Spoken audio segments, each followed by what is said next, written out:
सबैजनालाई good morning नमस्कार। सबैजना सन्चै आराम हुनुहुन्छ होला। हजुरहरू के गर्दै हुनुहुन्छ? हामी त खाना खाने बेला होला। खाना खाने बेला भयो होइन, बुढाबुढी बसेर खाना खाइए।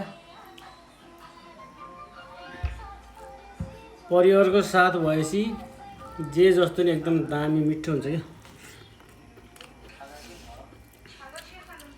विदेशमा बसेर 84 व्यञ्जन खानुभन्दा परिवारको साथमा बसेर खलियो खाना खान नै मिठो हो नि त बुढी? हो कि होइन? के होइन भन्ने हो भन्ने